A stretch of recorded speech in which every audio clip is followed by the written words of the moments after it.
Hello everyone, Warhammer here, and welcome back to the Bretonnia campaign for Mortal Empires. Now at the end of the last episode, we declared war on the Dread Fleet and set up a battle between us and the pirate captain Tiny Tim, who was raiding our territory at Carcassonne. So rather than start on the campaign map and then skip over to this, I thought we'll just start off straight away here. So, let's get started with the deployment, shall we? Now I'm quite happy with our level of magic. We've got 103 in power reserve, so we'll be able to cast quite a bit of magic in this battle. So let's start deployments. Let's have a quick look at their army, because if you want to see their actual army composition, you can see it at the end of the last episode.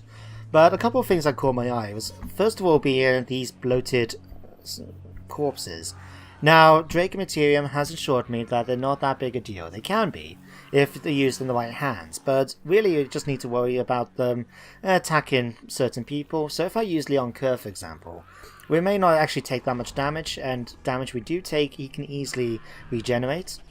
But it also means if we can get them to explode right next to their own crew, then they're going to cause a lot of casualties among their own people instead of mine. So that could work out. I do love the attention to the detail, like the fact they've got the steering wheel here, hanging around his neck like that, a sword sticking right through his eye socket. In fact, hang on, what was in it? Was that? Yeah. What's that says? I bring a gift. I love that. It's hilarious.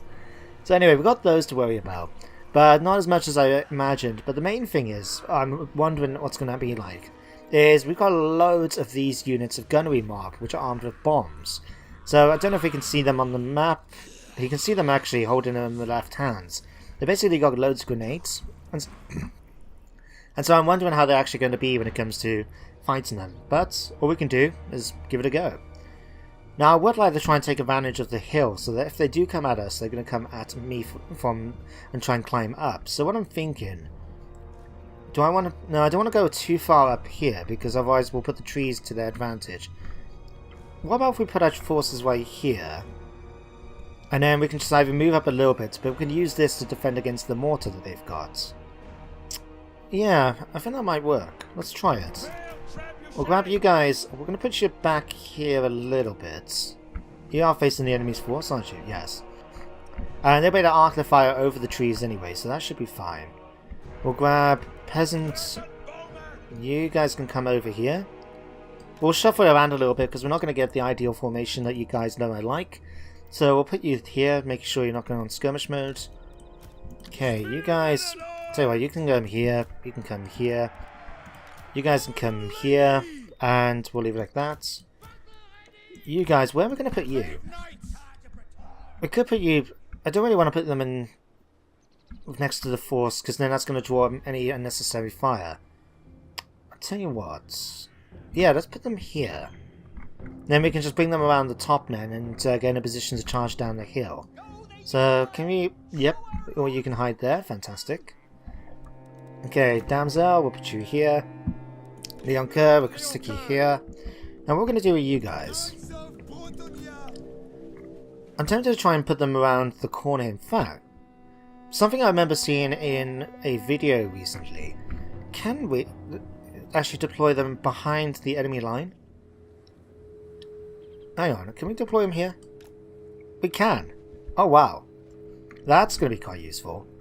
Obviously we can't go too far back or forth, but we got those little sections there. We can easily just deploy them to outflank the enemy's position. That's fantastic. Okay, with that said, start this up and start moving our troops around a little bit better. So, Trebuchet's already in position. Archers will spread you out a little bit more, like so. Okay, men at arms, we're going to move you forward a little bit like that. There we go. Spearmen, you guys can pretty much stay where you are, really. And the other spearman unit, you guys can deploy over here. Alright, Damsel, we're going to put you between the bowmen and them, and then Leon Kerr is going to take his position on the front line. And really, it's just a case of waiting and see what the enemy's going to do. We'll shift you guys a little bit more this way, I think. There we go. Okay. So it looks like they're coming towards us. That's fantastic news. Bloated corpses are leading the way. Now, another thing we have to watch out for is that they do have sirens somewhere. Here they are. So I'm going to actually be a little cheeky. I'm going to rely on Leonka's ability to absorb damage. And I'm going to ask him to come after this unit of sirens straight away. He's got a magical weapon, so he's able to do just quite a lot of damage to them. And hopefully it will draw the rest of the force towards him, so we can either do rear attacks, magical attacks, and quite a number of different things. Okay, there goes one bloated corpse. Good job. Oh, they all missed. Oh, there goes another one. Okay, we're going to activate abilities. We're going to charge straight in. Let's use that now to weaken them up. Let's do that. Okay, while they're all nice and bunched up here, let's see if we can use the Dwellers Beneath in order to cast some magic. Okay, Pegasus Knights, we're going to have you guys come over here and try and take on the mortar. I have to be a little bit careful because of that bloated corpse. Let's see if we can have you charge over this way anyway. Okay, General's heading over this way. Young Curse is having a way over time over there. Okay, can we ask you to do Awakening of the Woods? Right here too. Right, here comes the rest of their force. Victory is in our grasp already. Wow. Okay, Knights, we're going to have you deploy up here, I think. Not too far away, actually. Just put you about here. And we'll have them charge in and try and attack the enemy general. Okay, we need you to heal up. We'll go for some that for the bonus. Right, how are we doing against these sirens? Because they were the ones I really wanted to... Oh, no, don't. Stop. We're not having you go off and attack them in melee. I was trying to find out what Leon Kerr's chances are doing against these. Because that was our original target. Okay, you guys, we're all going to get you into lance formation. Okay, you guys need to pull out. You've done your job. That's all I needed you to do. Okay, these are basically crumbling away right now. Critical binding is going down. Their health is dropping like there's no tomorrow. Okay, you guys, we're going to have you charge down here to take them out. We'll have you guys coming down and attack these. Let's have you guys all come down this way now to help out against with Leon Kerr. You can guys come here, Leon Kerr, you can level up these points again. Okay, Damsel, we're going to ask you to do another Awakening of the Woods against them. Quickly. Okay, you've engaged. That's fine. We'll have you charge into here. Alright, Crested Knights, charge into the rear of these units with pole arms. Okay, you guys are going to come over here. Pegasus Knights, we'll have you come over and take out these units with handguns. You can watch the bombers run around as much as they want over there. Leon Kerr, you soon can use your ability again.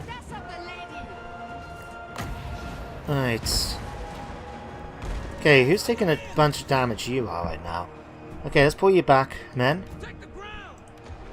Okay, you guys are about to die anyway. You're binding away. There we go. Okay, we'll pull you back. These are now starting to disintegrate. There we go. Most of the force has been defeated. Let's pull you guys out. Tell you what, you guys can charge back into this unit here. Right, we've still got a couple of units left to fight. You can face Tiny Tim in combat. Alright, let's cause him to have a bit of a debuff. No, artillery crew, if you're going to fire, fire at these guys. I don't want them firing at my king. There we go, he's dead. Everyone else now can start charging in to finish off the last few units here. That's one unit gone already, that's the other on its way. Nice artillery round just to help out. And done. Decisive victory by yours truly. Let's have a look. We lost 25 men in that engagement. Not too shabby. The enemy, of course, lost their entire force. We killed 101 with Leon Kerr, 87 with this one, 30 with that. I mean, that was the thing. That's the power, in a way, of the disintegration mechanic that the undead suffer. That when you consider, if you add up all my casualties that I inflicted, we didn't actually cause probably even near 500, I would say. Maybe about 400 at most. But yet we managed to wipe out their entire force, because just at the speed that they crumbled away. And it didn't help that with some of the bloated corpses, perhaps, if they managed to charge in and inflict damage on their own troops. So, all in all, I can't complain all that much, can I? But all it means now, we just really need to wait for Leon Kerr to replenish his health. So it may take a turn or two, but what it might do instead, because we can still got our movements, because Tiny Tim and his army was right next to the Leon Kerr at the start of our turn. So we're able to go and just move straight away. So I'm tempted to actually start the conquest of Estalia and push forward into the Dreadfleet's territory straight off the bat. There's now to cannon can do that determined dwarf for hammer can't achieve. Well done to you, Dungrim. Okay. Managed to pick up a fair bit of loot. I'm pretty happy about that. We're going to execute the captives. The lady calls. Tiny Tim has been killed. And who can level up out of these two now? I am the blood of Leon Kerr. Oh yes. He's now level 14, which means we can finally give him Beakless. So we now got a Hippogriff in our army. How fantastic is that? So we're definitely going to give him that. And what do I want to give you next? I would like to try and continue building up his fighting ability when it comes to combat. But we only got the 1 point, and we could just finish off Blade Shield or Woundmaker. You know what I'm tempted to do though? Yeah, let's go for that. We can finish off Glorfinio's Progeny. So for all my knights, we can double the bonus that they've already got for their weapon strength, so from 6 to 12%, and we can increase their charge bonus as well. That's going to be quite useful. So we're going to go for that. And I just noticed this.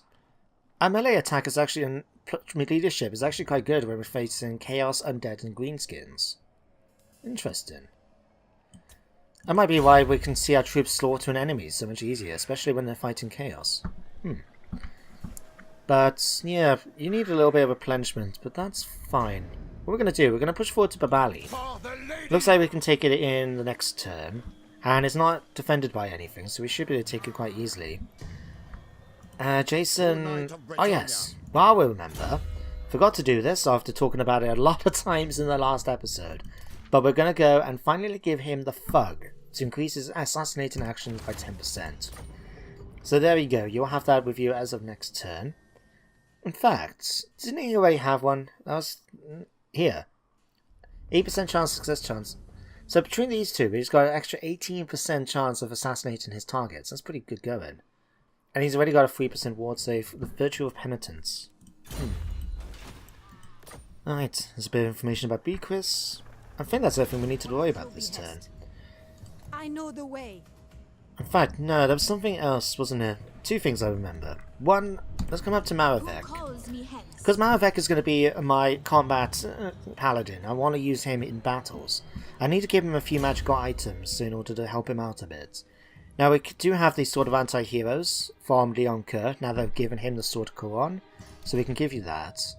Do you have any... No, he's got Talisman, you got that. Armor? We can give you the Shield of Ptolis, sure. Now, do we have any of these? No, everyone else has already got them. That's fine. We'll leave you there. Now, you're on your way over there at the moment. I'll tell you what, we're going to shift your target over to Marienburg. You can go after that next turn. The reason being is I'm a little bit thinking about Gorsel here. At the moment it looks like it's dedicated to the Serpent, which I believe is Slanesh. But it's otherwise a ruin, and I would be interested in going after it, maybe occupying it, I'm not too sure yet. It's just one of those things I'm going to have to think about. And, oh yeah, this was the other thing. Which one did I want? This one. Because while we're now building up the Pegasus Ivy, what I would like to try and do now is get an armory, so we can get access to Pegasus Knights once that's done. And then when it gets to the next tier, we can actually get in those Hippogriff Knights and Pegasus Knights. So Grail Knights on Hippogriffs sounds like a fantastic idea to me. Otherwise, anything else we can try and do? We'll do the typical thing. Bastarn, you're not interested in Confederating. We haven't done Bordello yet. We must be nearly finished with Paravan. Anyone else? No. Oh, hang on, is that at the bottom? Pirates of Sartosa. Are you willing to trade with me? You're not. Ah well, it was worth a try, wasn't it? It was worth a try. Okay, let's end the turn. So, like I was saying, Gorsel is something I'm a little bit tempted for. On the one hand, it will give me the opportunity to complete the province of the Wastelands, where Marienburg is. Oh, we've lost our trade agreement. bugger, there's less money coming in. Anyway, it gives us the opportunity to unite the Wastelands as a province, and so we can start taking advantage of commandments and that.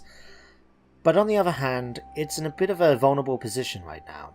It's a province regional by itself on the other side of the River Ster, the River Reich.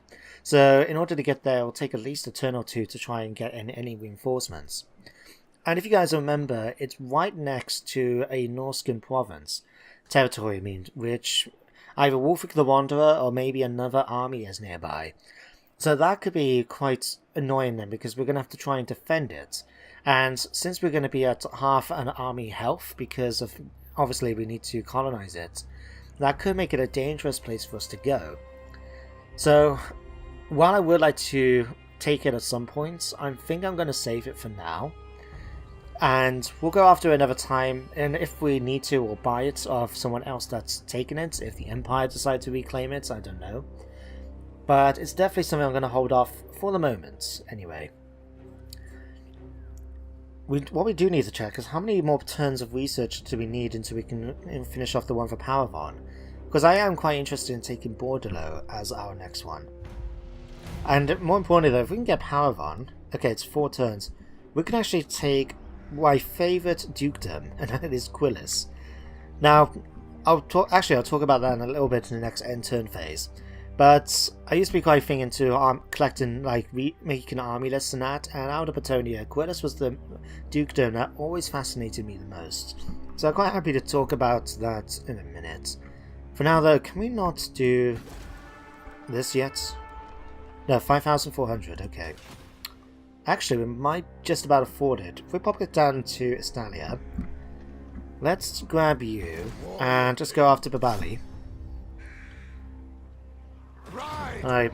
Oh yeah, we'll win this. Just order resolve. Ban any losses, that's fine by me. I'm just going to go ahead and occupy it. There we go. We've now got Tainted +3 for Leon Kerr. We've gained the Blessing of the Lady, that's fantastic. So your deeds in noble and glorious battle have attracted the Fae and ancient lady, who has seen fit to bless you with her favour as a reward for your heroism. You shine now with newfound radiance, and let no foe block your path. With the lady as your sword and shield, brook no resistance, and strike down evil in her name. So, what does it exactly do? I can never remember. Let's see. Okay, it gives my entire army 8% damage resistance and 8% missile resistance. That's going to be pretty useful, and as long as we don't run away or retreat, then we can actually keep this. It's a fallback as well to the tabletop, where you used to have to do it, that unless you had I think it was a particular character, I think if you had the Fey Enchantress in your army you didn't have to. But there used to be a thing that if you were the Bretonnian character, you had a choice. If you went first, you can choose to sacrifice your go first in order to get the Blessing of the Lady, which will give you a ward save against missile attack. Especially the more powerful the missile attack, the more ward save you had. So if you were getting shot at with cannons, you will have more protection than if you're getting shot at by bow and arrows. But it was a very interesting mechanic, and I'm glad they put this back into the game by doing things like that. Now, let's sort you out. We want to continue upgrading. Ooh, we can go for the Lion Shield. This is an example of a magical item that's actually features as a skill, because the Lion Shield is actually Leon Kerr's magical item on the tabletop. But we're going to go for that, so he's got it. It just gives me a cooldown for the skill he's already got, but what can you do? And let's make you better at defending yourself for the moment. Our next grade for skills, we're going to go for Deadly Blade and get that up to max, I think. That'll be quite nice. Angeline, what we're going to do with you? We already finished this tree, so really, apart from giving her a unicorn eventually. So what, let's go for... which one of these would be best? Let's go for Shield of Thorns, because this is an area augmentation, rather than this one's just being a single one. So we'll go for Shield of Thorns, and I'm going to go for a point of Scouting too. So this way then we can increase our chance of getting magical items and add them to our armies. So we'll do that. Babali's now under our control. We do have to work on the corruption a little bit, but we do have advantage of that. And we actually got Osmosis coming in from somewhere. Oh, it must be from Carcassonne. Oh, frame rate dropped for a second. Oh yeah, +2 untainted to all regions. That's useful. Alright, Jason, let's have you pop down now towards Margarita. I want to see if the Dread Fleet happen to have an army nearby. Now, I don't know if you can actually reach it this turn, or at least see... Okay, it looks defended, although, what do we have? The Man Blight Tribe, Beastmen. I don't know what you're doing, are you... I can't really tell what's going on. It's raiding. Right. We could have you assault some units, get some XP up. Yeah, but may I ask you to do that next turn? We'll see. Alright, Florence de Beau, we're going to move you over to here.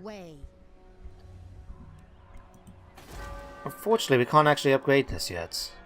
Even though it took... damn, I was hoping Babali would actually give me more. Never mind. It's okay. It's fine.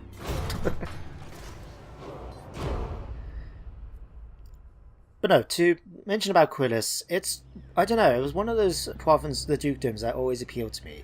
Everywhere I always get a preferred sort of style, like with the Empire.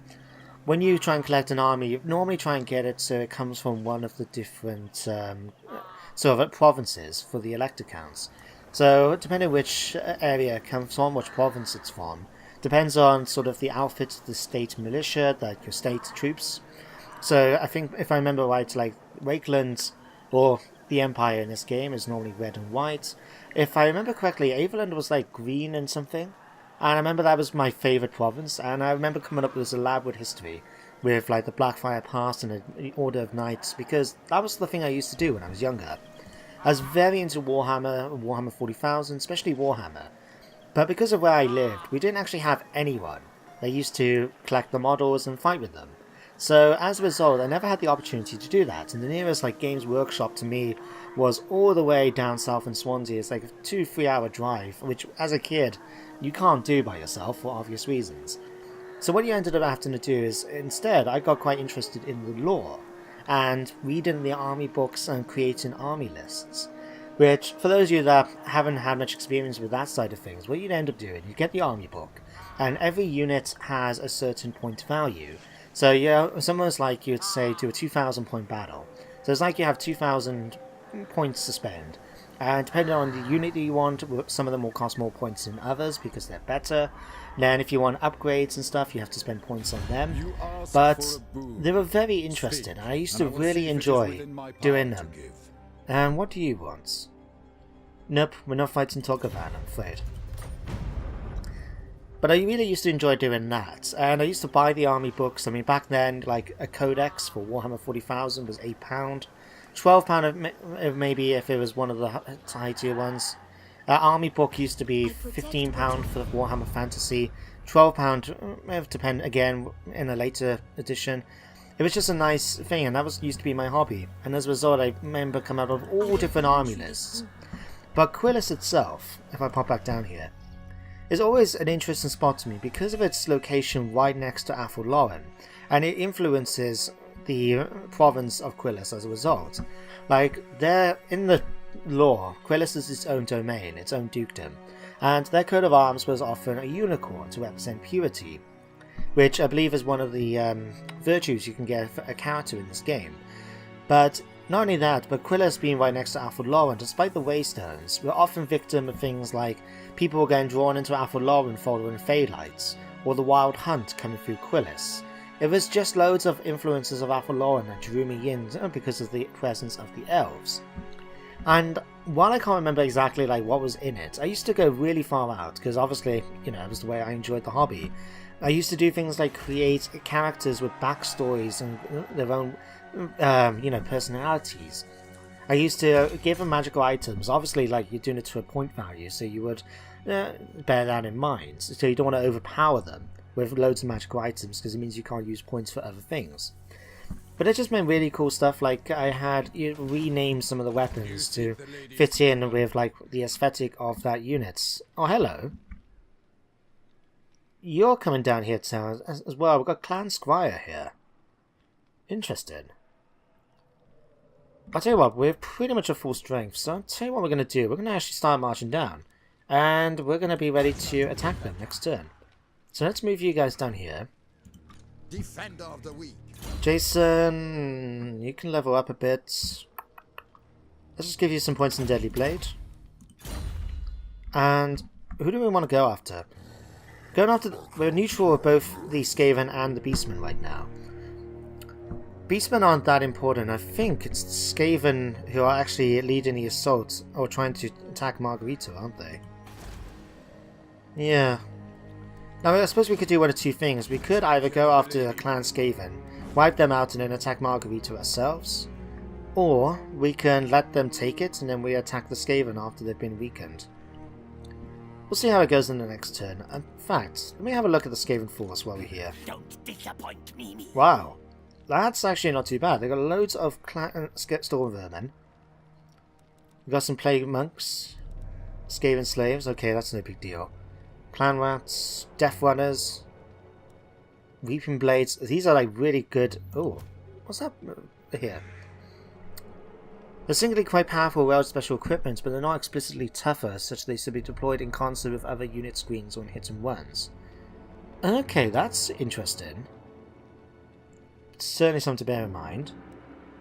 Got to run slingers on multiple shots, warp lightning cannons, plague claw catapults. I remember the warp lightning cannons were quite interesting in the tabletop in the edition I used to read, because what happened every time you shot it, you basically, if I remember right, you needed to shoot in a straight line, and you had to roll dice to determine the range of the blast, as well as use the artillery dice, which used to be a six-sided dice with 2, 4, 6, 8, 10, and a skull for misfire. And what used to happen then is, if you... Let's have you actually go after some of the heroes, if we're going to fight them. They're all about the same, really. Can we go after the... Let's go after their assassin. No, stop actually, stop. Let's go after the Warlock. I always find the Warlocks annoying to fight. Go after Contingency. There we go. Done. And you've now got Natural Justice. Apparently it is possible to spin assassination, so it appears to be an honourable act. Giving him an extra 6% chance. Wow. I reckon now, even though he's exhausted, which knocks his chance down by 50%, it wouldn't surprise me if we've still got a reasonable chance of taking out other enemies through assassinations. Okay, Beaumont, we're going to give you Blade Master, and we're going to make you hard to hit for the moment, so increasing that melee defense. I'll tell you what, Fae Enchantress, while I'm not going to have her occupy it, I am going to see about searching the ruins. We'll do that next turn then, but we'll have you head over there for now. Going forth. Oh no, stop. Didn't mean for you just to go by yourself, I thought that we had the whole Enchantress going. Ever ready. You guys can go over there. There we go. Right, end the turn. But yeah, you used to have to do it, so when you rolled, you used Warp Cannon, you see how far it shoots and how powerful the shot is. So in theory, you could have something like a 12-18 inch Strength 2 shot, which is the equivalent of a goblin trying to hit you with a club. Or you could have something like a 5-foot Strength 10 shot that is capable of basically blasting a hole through a steam tank. And I really love that it shows some of the unpredictability that comes from the whole Skaven technology aspect of it. While the Skaven were never that big a fan of mine, I never really liked them in terms of thing. I think they're pretty alright, it's just they weren't my aesthetic. Me, I was always big more for things like the Sword Masters of Hoeth and how they were expert sword fighters, or fighting with the Bretonnian Knights, Dwarfs, Shield Wars, that sort of thing. But I used to come up with army lists for all the factions I used to have the books for, and I used to have a lot of them, because like I said, that's my way of enjoying the hobby, thanks to circumstances. And even now, I can still remember some of the characters in that I came up with, like for Bretonnia, and for Quillis, for example. I can't remember actually 3 of the characters that I used to use, and the 2 of them were paladins, and I remember one of them was the Duke himself. And as I said, I used to go all out. I used to go for character, personality, backstories, change the magical items' names, and the backstory behind them. So while I was using the proper ones, it still suit their background story. I thought that was quite interesting. Tell you what, we're not going to do that. But if you're here, can we just swap this? Let's go for a trade agreement.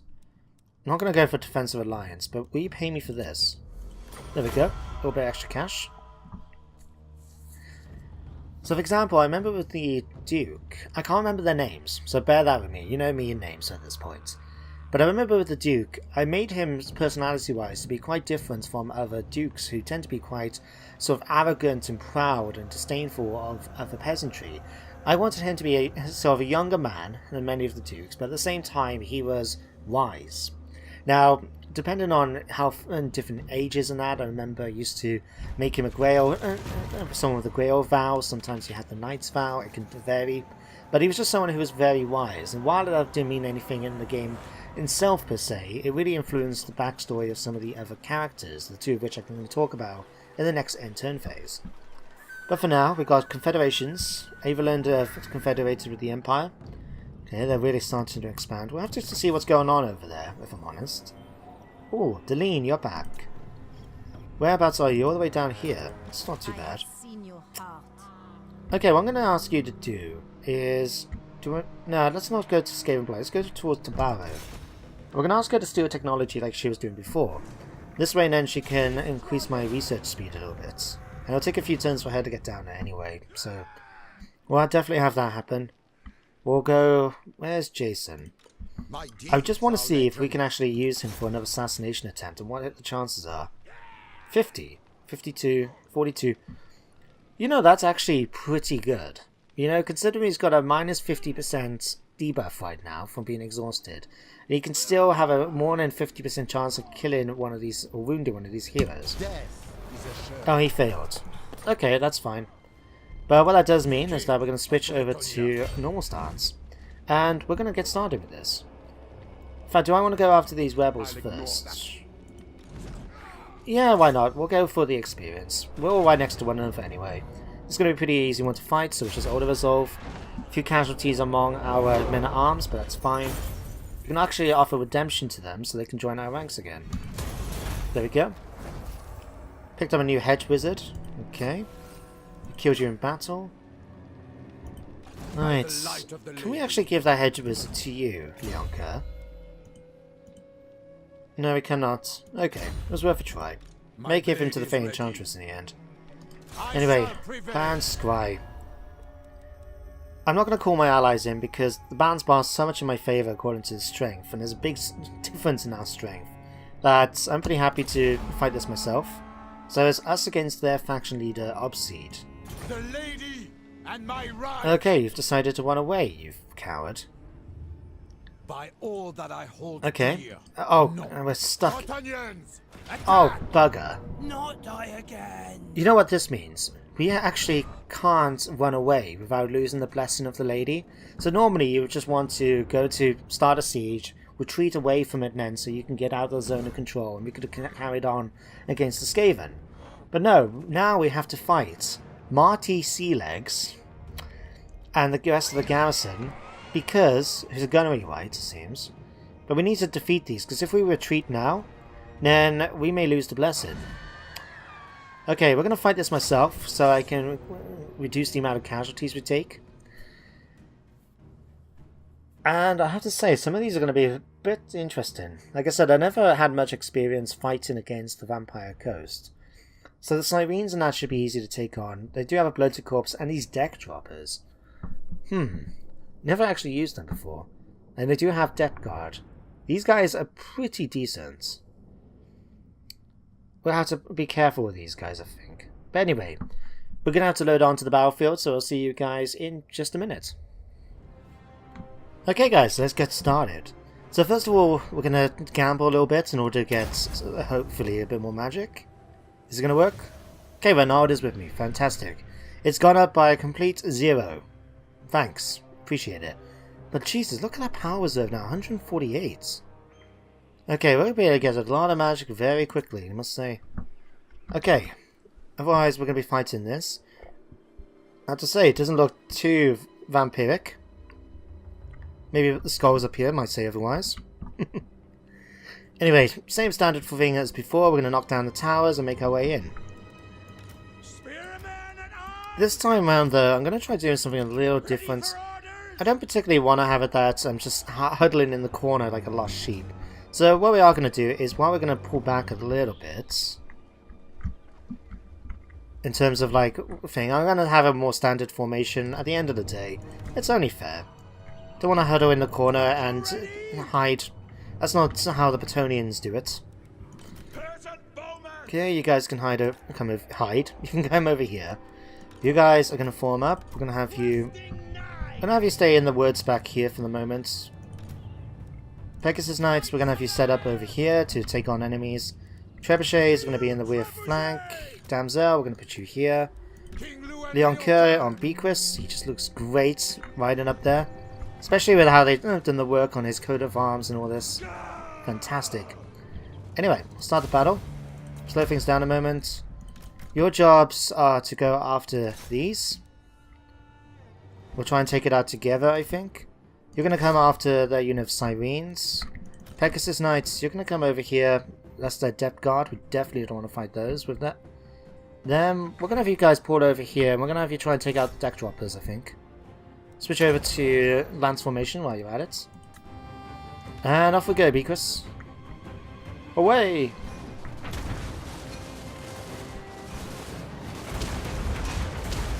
Okay, we're taking a few losses among the Spirit Arms. That's fine, that was to be expected. Okay, let's finish off these. Alright, we want to wipe out the Sirens before they get a chance. Tower should be knocked down any second. I'll tell you what, you guys can go after this one, you guys can go after this one now. Fantastic. You guys can go after this now. Okay, let's have you heal up these troops. There we go. Leon Kerr, you should be doing okay fighting all these units by yourself. Okay, what we got up here is we got handguns, more handguns. Gunnery right over here is quite a low threat to him. But mainly I just wanted to make sure we get rid of these Sirens first of all. Should start healing up at this point. There we go. Right, see if you can go after these gunnery rights now we've defeated these. That's the last one. Goodbye. Tower's been destroyed now. Okay. Let's start working on the gates. Come on, you should be taking this out fairly easy. That's it. Whack him with your claw, Bequist. You can do it. Yeah, you can stab me as much as you want. We're just going to sit on you instead. What does it say? Actually, pause it a minute. What does... Oh, we killed him. But, oh no, hang on. The black flag is raised. The blood is spilled. The deaths come to claim their... booty? I presume it's to say their booty, but it looks like it says something completely different. Their boffy? Just interested to see what it said. Okay, what else can we have you guys do? Pegasus Knights, how are you doing over here, in fact? Actually, where are you guys? Oh, you're over here fighting these. Okay. Alright, let's have you come after Marty Sealegs and kill off their leader. Gates have been closed. Fantastic. Okay, let's see about making a hole in the walls now, please.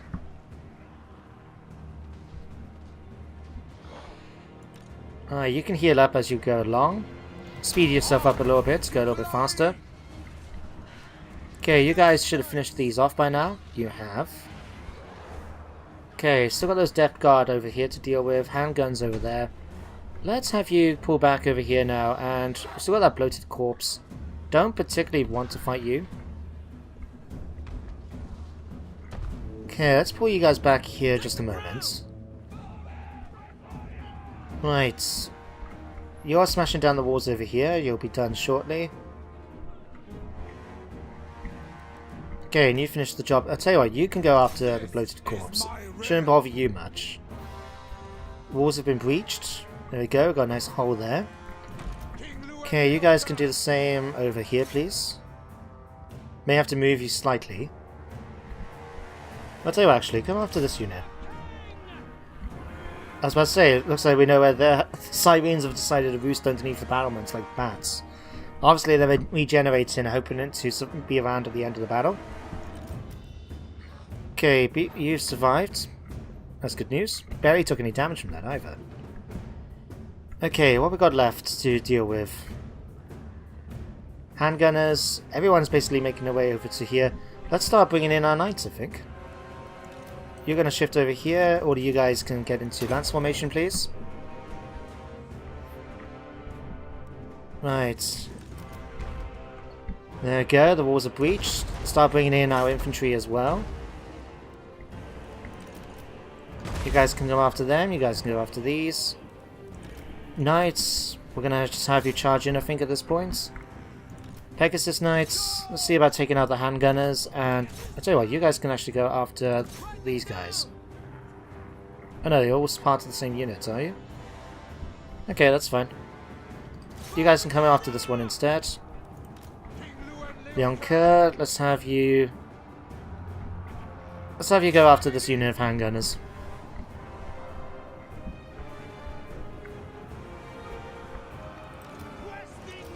Okay, come the knights. Charge, men. Charge. For the lady. Okay, damsel, you're going to make your way in as well.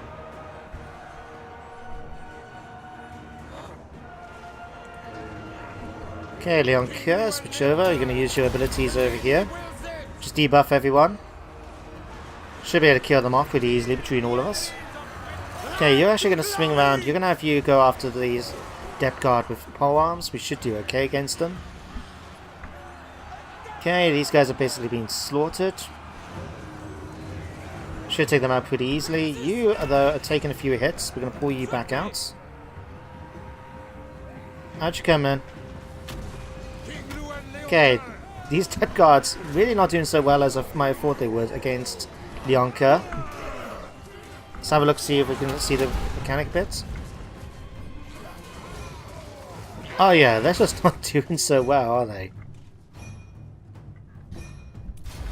Okay, decisive victory. We've managed to win that. Very hands down easily. Okay, so we took 38 losses. I'm pretty happy with that result. And most importantly now, we managed to take Margarita.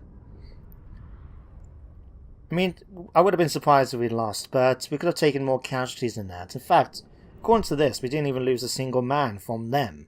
So I wonder what happened there. Oh no, most of our losses were actually from the towers, weren't they? I'm not going to complain. What's this? Ah, that's talking about the elves. Now, if I remember correctly, I think I saw on Margarita they actually got a strategic landmark there. Now, I didn't see anything about trade resources, so I'm wondering what landmark it actually is. Never actually bothered to go down this way with my campaigns. So, yeah, be interested to see what they actually got. I mean, what do I know about Estalia? Well, according to the End Times book I'm reading at the moment, one of the characters in there is a knight from, I believe it is from Estalia, and he's a follower of Myrmidia, which is the goddess of the sun, I want to say. So I'm wondering if maybe it's something to do with that, or maybe it's to do with his knight's order. I'm not sure. We'll find out in a second. Didn't take much money from it anyway. Anyway, we're gonna nab it. We can now get the Holy Wardens of La Massantau. Oh, that's pretty cool. So the La Massantau is actually the name, like, this translate loosely as the House of Tau, who is a nature god. And they've had a lot of battles there against beastmen, against the undead, especially Heinrich Kemmler and Ark in the Black, I believe, have tried to fight a number of times there. And it's all mainly to do with the fact that it's a location where the Staff and Nagash is being held, according to the End Times books. So as a result then, there's always completely garrisoned for a temple, with knights and men-at-arms and trebuchets and everything, just to defend the location, although not many people actually know about what's hidden inside. It's vaults, so that's quite interesting about these battle pilgrims. We got a Purifier as well, increasing our control for every war with a neighbouring faction we've got, and increasing our chivalry while reducing enemy leadership. Got the Sword of the Quest for 6%. Oh, I remember this sword. It's one of my favourite ones from the Tabletop. It used to be, although the Tabletop one used to have it that it had no armour save allowed. So it can, you know, as long as you hit and wound the enemy, you should be able to just pass through their armor, no problem. I would have preferred that actually to extra armor piercing damage rather than weapon strength. Oh well. You seek the lady's favor. Okay, Leonka, you've leveled up again. Fantastic. Let's pop over here. Let's give you some Woundmaker and let's go for melee attack this time. We'll go for that then afterwards, I think. Angeline, what we're going to give you. Let's give you another point in scouting to increase magical item drop. And let's give you... Let's give you Flesh to Stone so we can complete our magic.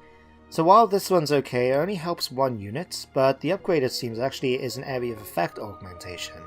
So that could come in handy in the long term once we start using it a bit more. Right, but now we've managed to take Marguerite. In fact, let me check out that landscape building. Where is it? Here.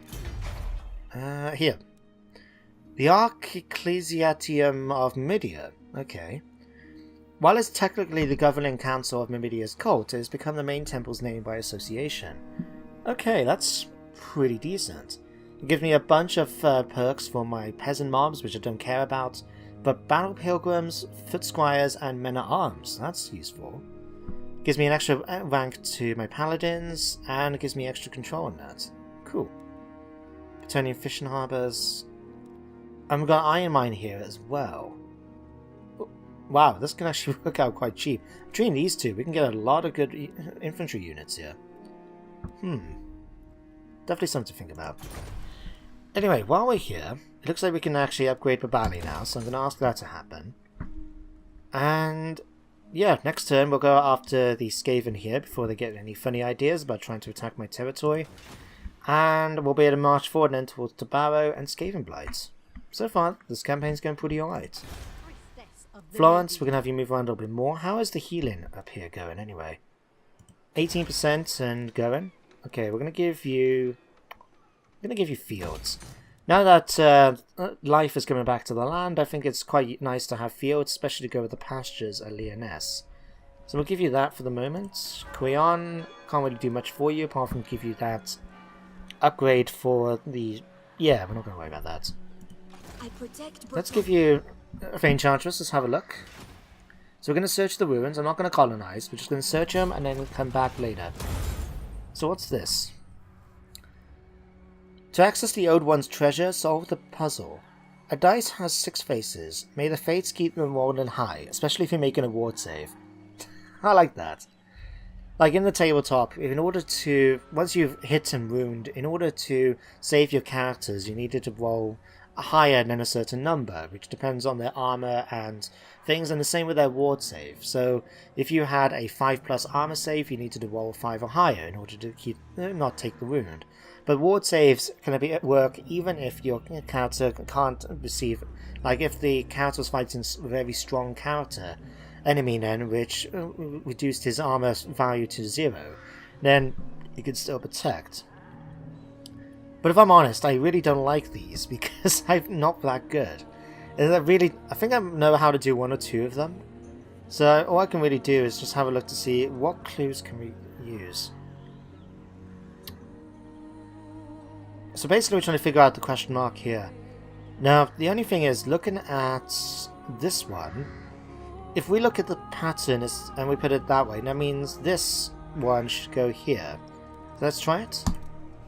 Oh, it worked. Okay, so we got 1,000 gold, and we got the biting blade for extra armor piercing damage. Okay.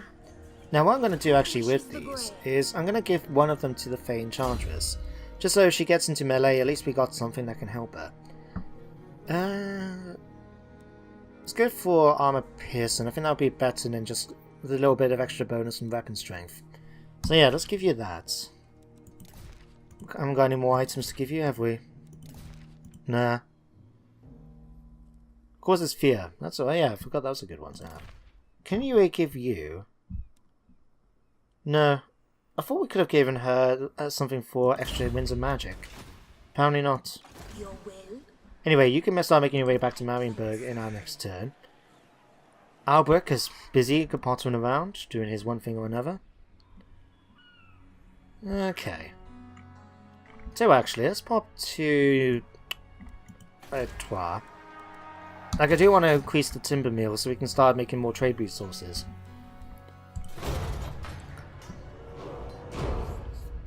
Okay, so that's that. End turn phase. So, where did I lead off?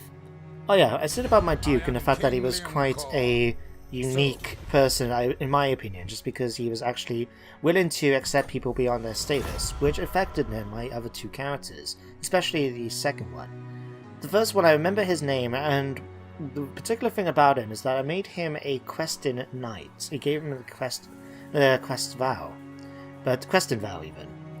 But what I remember was quite unique is that in the tabletop you can give your characters one of the vows, in fact you had to, but you can also give them a virtue, which is them following the sort of example of one of the legendary companions of Gilles Le Breton, the guy who unified Bretonnia from the lore. And each one is supposed to exemplary a different way. Like one was Stoicism, which made it so I think you were able to pass, leadership tests more easily. There was a virtue of the joust, which made it so you can re-roll your two hits into wounds with a lance on the charge.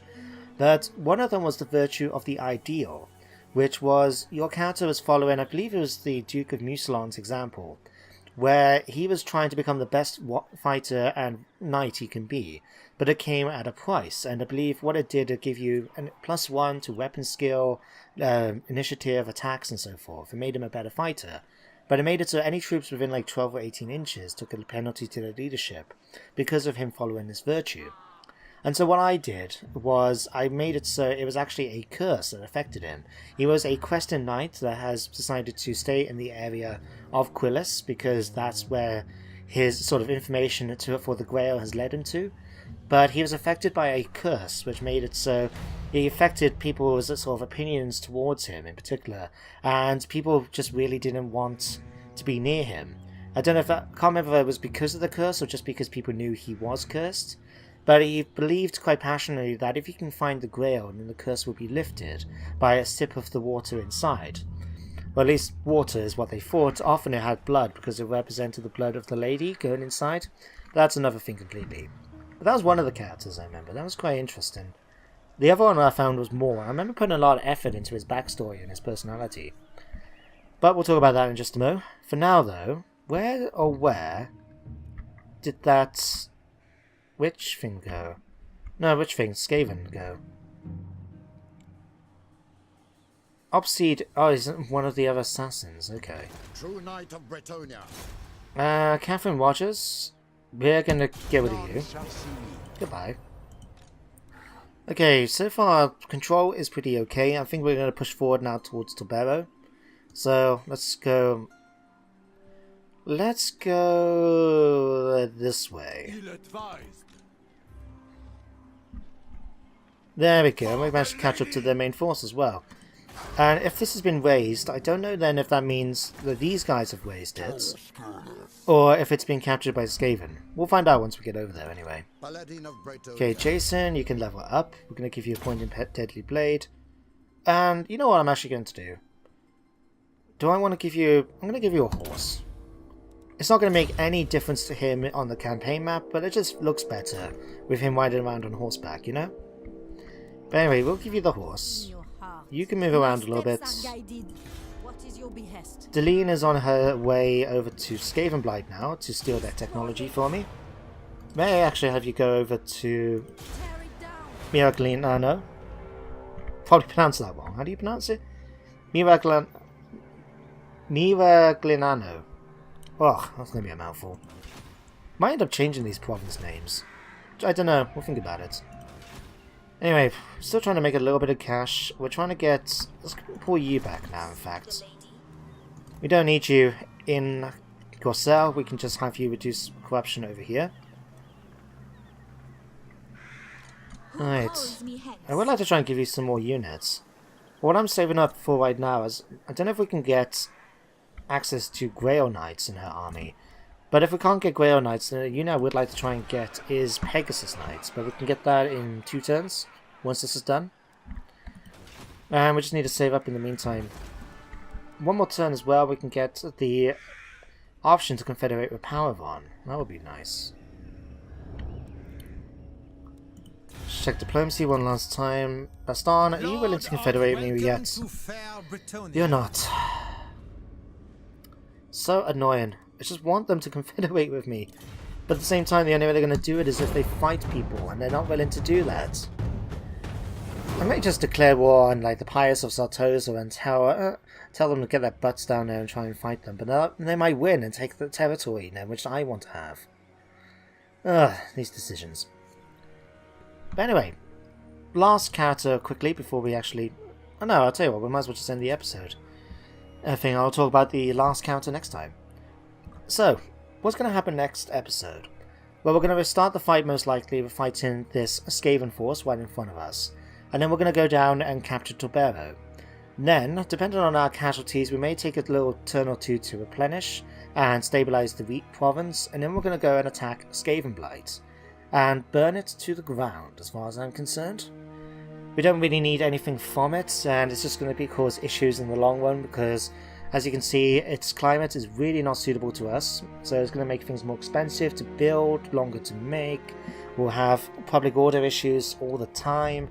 It's just not inhabitable, so I'd rather just burn it to the ground and let someone else take it if they want. Okay, and then after that, I don't know actually. Although looking at this, I might actually bypass Torbero right now and just go straight after Skavenblight. If we can take out the Skaven force before it gets to Skavenblight, then we can go after them a lot more easier. Then we can just pull back in order to take Torbero afterwards. And if the Dread King gets any funny ideas about doing it, then we can go after them ourselves. Ah, the peace has been negotiated between the Pirates of Sartosa and the Wood Elves. Okay. Population surplus in Stalia. We've now researched this, so we should be able to confederate with them at some point, perhaps. Okay. My magic is yours. Alright, you're going over here. Let's see, can we catch up to the Skaven force? Smite them! Because I would like to fight them if we can. Okay, this is what I'm thinking about. So, we've got a lot of troops in there, garrison coming out to try and help as well. So in all, this is going to be an interesting fight. But we're going to be doing this in the next episode. So for now, thank you very much for watching, and I hope you join me next time. But until then, take care, and goodbye for now.